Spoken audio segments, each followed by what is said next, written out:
For a man to conquer himself is the first and noblest of all victories. Hello everyone and welcome to my channel. My name is John and I'm a certified NLP life coach that helps people achieve their dreams every single day. Today, we're talking about addiction, which is one of the biggest things that prevents people from achieving the dreams and their goals that they've set for themselves. But before we begin, if you're watching this video, I make up that you probably know someone in your life that is affected by addiction. Maybe you, maybe someone that you love. Addiction is no joke. It can cause serious damage to our lives and our relationships. If you struggle with addiction, I highly recommend seeking out help from a licensed professional. A lot of people have limiting beliefs about addiction, myself included. These beliefs can cause some people to not get the help when they need it, or it makes it hard on families and friends that are affected by an addict. Today, I want to talk about 4 of the biggest lies that you've heard about addiction and offer a new perspective. But before we begin, let's briefly cover the 2 primary types of addiction. The first one is chemical addiction. This is when someone is addicted to a chemical and the effects it has on the body. This can include drugs such as alcohol, nicotine, or many other hard drugs. These substances usually bring chemicals into the body that the body doesn't normally produce. The second one is process addiction. Now this is when someone is addicted to a certain set of actions that makes them feel a certain way. This can include things such as love addiction, overeating, undereating, or being addicted to feeling certain emotions such as loneliness, guilt, fear, and anger. These processes usually imbalance our body's natural chemicals, such as dopamine and norepinephrine, as well as many others. Now that we've got that out of the way, here are the 4 most common lies about addiction. Lie number 1. If you're addicted to something, it means you're a bad person. It's easy to generalize that people who struggle with addictions are bad people. However, this just isn't true. Addictions can affect anyone. Pastors, doctors, celebrities, business owners, rich people, poor people. You name it, it can affect anybody. Luckily, there are things that people can do to greatly improve their situation. It's a whole lot less about the fact that you have addiction, and it's more about the fact that you do something about your addiction. To paraphrase one of my favorite quotes from a movie, the circumstances we find ourselves in are irrelevant. It's what you do with the gift of life that determines who you are. The truth to counteract the lie is that even good people struggle with addictions. What's great about realizing this is when we view the addict in our life as a good person that has a problem instead of as a bad person, then the opportunity for real change begins to open up for them. This includes if we are the addict in our own life. Lie number 2. You can only be addicted to chemicals like nicotine and alcohol. We've kind of already covered this one a little bit, but I want to go a little bit deeper with it. You see, we have all these neurochemicals in our brains, and on a neurological level, we can only be addicted to chemicals. But we can even be addicted to a certain chemical balance in our bodies and brains. In the book, Breaking the Habit of Being Yourself, Dr. Joe Dispenza talks about how we can become addicted to certain emotions. When we feel an emotion really strongly for a long time, it can create an imbalance in the chemicals in our brains. This imbalance can sometimes feel really good. If you've ever put on a sad song after a breakup or cranked up some really angry music when you were mad at someone, you know what I mean when I say that it feels good to feel these emotions at an elevated state, even if just for a limited time.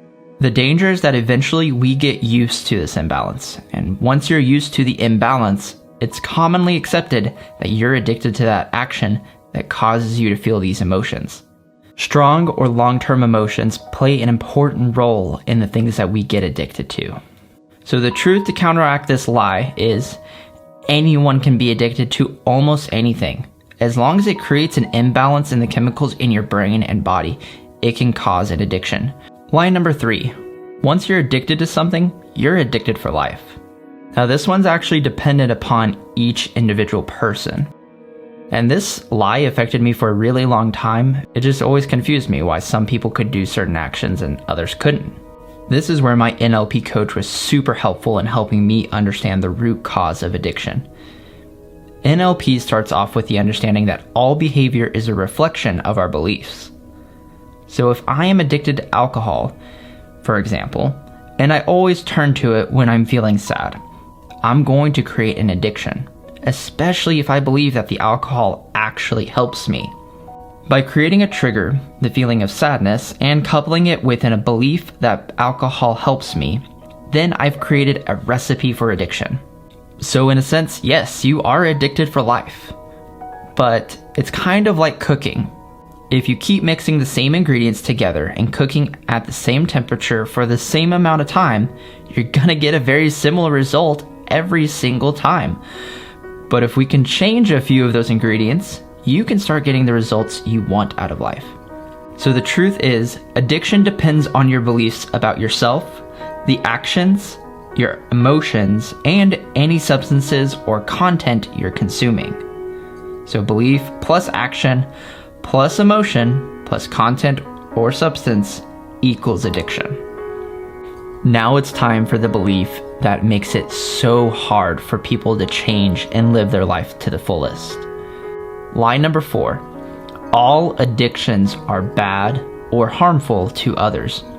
Now wait a minute, don't get me wrong. There are lots of harmful and negative addictions that cause a lot of pain and suffering in this world for the user and for their friends and families. But did you know that there are addictions that are actually beneficial to people's lives?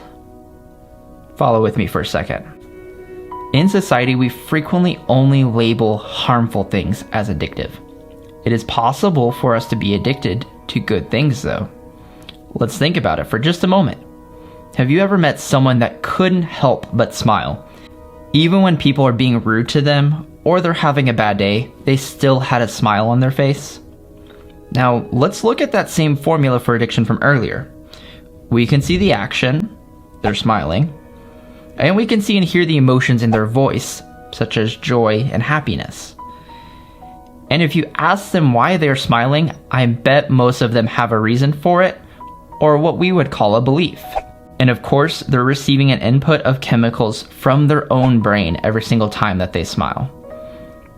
So looking at this formula, it seems that they would actually fall under this model of addiction. They're just addicted to smiling all the time. So the truth is, you can be addicted to beneficial and harmful things. So to wrap things up, I would like to share my definition of addiction that has been the most beneficial for me and in my life. Addiction is what we call the actions that you cannot help but do. You feel compelled to act this certain way. This feeling of needing to act arises from my beliefs about my higher power, myself, and the world, as well as my habits from yesterday. Luckily, by re-examining beliefs, behaviors, emotions, and other aspects of your life, it's completely possible to live your life free from harmful or limiting addictions. I hope that this is helpful for you to recognize that addiction has its roots not only in the way we act, but also in the way we feel, and especially the beliefs that we have about ourselves and the world. If you're new here, consider subscribing if you want to learn more about how to make a better you. I'm creating content every week to help people achieve their dreams, become the best possible version of themselves. So if you're looking for more personalized one-on-one help, I do inner alignment coaching, where I help people identify where they want to go in life, as well as help them actually achieve the goals and get rid of the things that are slowing them down and preventing them from being who they want to be. If you're interested in that, just hit me up with my link down below where we can schedule a free one-on-one 30-minute consultation. Thanks for watching my video.